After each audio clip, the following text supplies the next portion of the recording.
सततची दगदग व धावपळीमुळे एकनाथ शिंदे यांना अशक्तपणा जाणवत असल्याने खबरदारीचा उपाय म्हणून त्यांना तातडीने रुग्णालयात हलवण्यात आले आहे। शिवसेनेचे मुख्य नेते व राज्याचे उपमुख्यमंत्री एकनाथ शिंदे यांची प्रकृती बिघडल्याने त्यांना शुक्रवारी रात्री उशिरा ठाण्याच्या ज्युपिटर रुग्णालयात उपचारासाठी दाखल करण्यात आले होते। आता त्यांच्या प्रकृतीत काही प्रमाणात सुधारणा असून आज शनिवार सायंकाळी त्यांना घरी सोडण्यात येईल अशी माहिती रुग्णालय प्रशासनाने दिली आहे। काळजी करण्याचं कोणतेही कारण नसून सततची दगदग व धावपळीने शिंदे यांना अशक्तपणा जाणवत असल्याने खबरदारीचा उपाय म्हणून त्यांना तातडीने रुग्णालयात हलवण्यात आले। राज्याचे विधिमंडळ अधिवेशन सुरू असल्याने कामाच्या निमित्ताने शिंदे यांची धावपळ सुरू आहे। तसेच काही दिवसांपूर्वी राज्यात शिंदे यांच्या नेतृत्वात झालेले ऑपरेशन टायगर असो अथवा शिवसेनेचे उबाटा आमदार सचिन अहिर यांचा पक्षप्रवेश अशी दगदग शिंदे यांची सुरू होती। सततधार पावसाने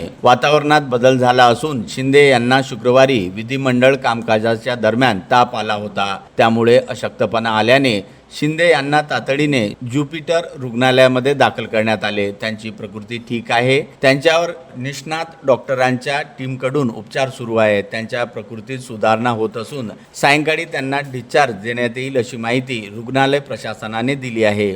एकनाथ शिंदे यांच्या प्रकृती अवस्थेचा परिणाम ठाण्यात शुक्रवारी नियोजित असलेल्या एका महत्त्वाच्या राजकीय कार्यक्रमावरही झाला। उद्धव ठाकरे यांच्या नेतृत्वाखाली शिवसेनेच्या धुळ्यातील उपनेत्या शुभांगी पाटील या शुक्रवारी सायंकाळी 4 वाजता गंगूबाई शिंदे हॉल येथे एकनाथ शिंदे यांच्या शिवसेनेत अधिकृतपणे प्रवेश करणार होत्या। मात्र एकनाथ शिंदे यांना रुग्णालयात दाखल करावे लागल्याने हा कार्यक्रम पुढे ढकलावा लागला। त्यानंतर हा कार्यक्रम शुक्रवारी उशिरा पार पडला। मध्यरात्री 1:15च्या सुमारास त्यांची सांगता झाली। उपमुख्यमंत्री उपस्थित नसल्यामुळे त्यांचे सुपुत्र आणि खासदार डॉक्टर श्रीकांत शिंदे यांनी पक्षाच्या वरिष्ठ अधिकाऱ्यांच्या उपस्थितीत शुभांगी पाटील यांचा पक्षात प्रवेश करून घेतला। विशेष म्हणजे शुभांगी पाटील यांनी यापूर्वी महाविकास आघाडीच्या उमेदवार म्हणून नाशिक पदवीधर मतदारसंघाची निवडणूक लढविली होती। शुभांगी पाटील यांचा पक्षप्रवेश आणि त्यांचा शिवसेनेच्या राजकीय स्थितीवर होणारा प्रभाव याबाबत सर्वांचे लक्ष लागले आहे। ब्युरो रिपोर्ट, मंडल न्यूज, अमरावती।